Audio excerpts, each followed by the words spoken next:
सखी मंगल गाओ री, सखी मंगल गाओ री, धरती अमर सजाओ री, धरती अमर सजाओ री, उतरेगी आज मेरे पी की सवारी,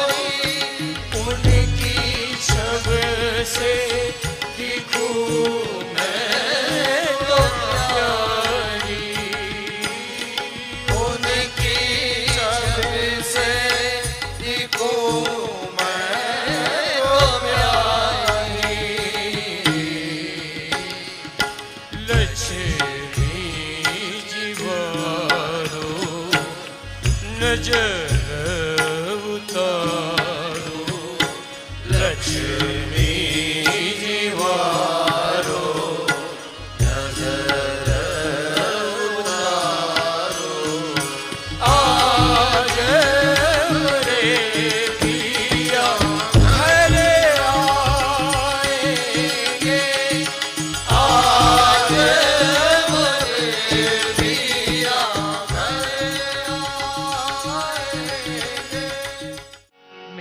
झोपड़ी के भाग्य आज खुल जाएंगे, राम आएंगे। ओ मेरी झोपड़ी के भाग्य आज खुल जाएंगे, राम आएंगे। ओ राम आएंगे, आएंगे, राम आएंगे। ओ राम आएंगे, आएंगे, राम आएंगे। ओ राम राम आएंगे, ओ राम आएंगे, आएंगे, राम आएंगे। ओ मेरी झोपड़ी के भाग्य आज खुल जाएंगे, राम आएंगे। ओ मेरी झोपड़ी के भाग्य आज खुल जाएंगे, राम आएंगे।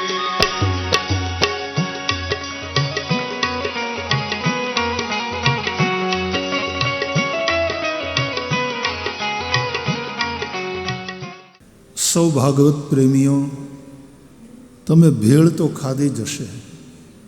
ભેળ બધાને ગમે પણ બહુ. ભેળા થઈને ખાઈએ ને પાછું દાળ ને ભાત એને ભેગા કરીને ખાઈએ. આપણે સૌરાષ્ટ્રના લોકો, આપણે રોટલો અને અડદની દાળ ચોળીએ, ભેગા કરીએ, પછી ખાઈએ. એમ બે ભેગા થાય.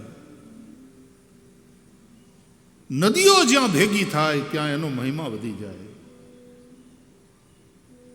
બે સંતો, બે મહાપુરુષો જ્યાં ભેગા થાય, એ દ્રશ્ય આંખોમાં ભરી લેવા જેવું. એમ આજે આ અયોધ્યા નગરીમાં રાજકોટ ખાતે રામાયણ ને ભાગવત બે ભેગા થાય છે. મારે તમને રામાયણ અને ભાગવતની ભેળ ખવડાવવી છે, ખૂબ પ્રેમથી. અને કૃષ્ણ પ્રેરણા કરે એ રીતે, વ્યાસજી પ્રેરણા કરે એ રીતે, વાલ્મીકી પ્રેરણા કરે એ રીતે આ બે જે શ્રેષ્ઠ આઈટમ છે, શ્રેષ્ઠ વસ્તુ, વેદ્યમ વાસ્તવમત્ર વસ્તુ શિવદમ તાપત્રયોન્મૂલનમ, બંને શ્રેષ્ઠ ગ્રંથો એને ભેગા કરી અને આપણે આ 8 દિવસીય સત્સંગમાં એનું આસ્વાદન કરવાનું છે. રામભાઈના મનમાં ભાવ હતો, બેન શોભનાબેનના મનમાં ખૂબ ભાવ કે આપણે આંગણે ભાગવત કથા થાય. એટલે કથા તો ભાગવતની જ નક્કી, પણ પ્રસંગ વિશેષ એવો ગૌરવપૂર્ણ, એવો આનંદપૂર્ણ ઊભો થયો છે, એવો અવસર આવ્યો છે. એટલે પછી થોડો મનમાં વિચાર ચાલ્યો કે તો પછી આપણે ભાગવત કથા જ કરવી છે કે રામકથા. પછી મેં કહ્યું કે ભાગવતમાં રામાયણ પણ છે જ. શ્રીમદ ભાગવતના 9મ સ્કંધમાં 10મો અને 11મો અધ્યાય રામચરિત્રનો છે. ભાગવતમાં રામાયણ છે. એટલે પછી મેં રામભાઈને કહ્યું, શોભનાબેનને કહ્યું કે આપણે ભાગવત જ કરશું, પણ ભાગવતમાં જે રામાયણ છે એને આધારે રામજીના ચરિત્રની પણ ચર્ચા કરીશું. અને એટલા માટે આમ તો ભાગવત કથા છે, પણ એને એક ટાઇટલ આપ્યું, ભાગવત કે રામ.